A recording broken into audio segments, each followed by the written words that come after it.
wa Laikipia as a governor of Laikipia County, kwa sababu ya yale mambo, uamuzi ule umefanywa ya kwamba Ebola quarantine iweze kufanywa katika kaunti ya Laikipia, na nataka kuchukua hii nafasi kwa sababu tangu ile hayo mambo yamekuweko, tumeweza kuongea pamoja na viongozi, tumefanya utafiti wetu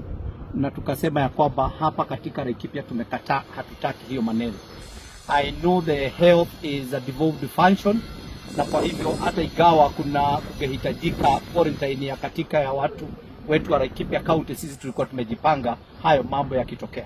lakini kwa wakati huu hakuna Ebola signs, hata any signs au symptoms katika Laikipia County, na kwa hivyo tumekataa na tumekubaliana kama viongozi na kama wakaaji wa Laikipia County, hatutaki quarantine hiyo imependekezwa ati itaanzishwa katika Laikipia County, kwa sababu hiyo ni kutahadisha, it is to expose our people of Laikipia kwa mambo ya Ebola which is not there, so inakuja kuwa introduce katika Laikipia County. Sisi na kule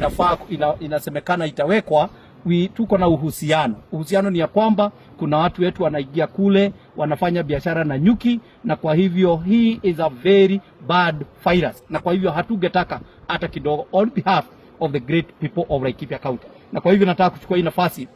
kwa watu wetu wana nyuki na kwa watu wetu wa Laikipia County kusema ya kwamba we will go any length, na kwa hivyo tusikue na wasiwasi kwa sababu haijaanzwa, lakini tumekataa na tutafanya whatever need to be done to make sure that it doesn't start in quarantine ya Ebola katika Laikipia County. Na kwa hivyo tutulie wakati huu, kwa sababu hakuna kitu imefanywa, tukue na amani, kwa sababu tutaenda hata tuongee na serikali kuu na tuone ya kwamba hakuna quarantine ya Ebola katika Laikipia County. If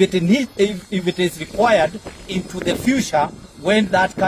the signs come, we will do our own, and we know how we can do quarantine for our people of Laikipia County. Lakini kwa wakati huu hatuwezi kukubali for the national au for the country at the Ebola quarantine inaletwa katika Laikipia County. Asante.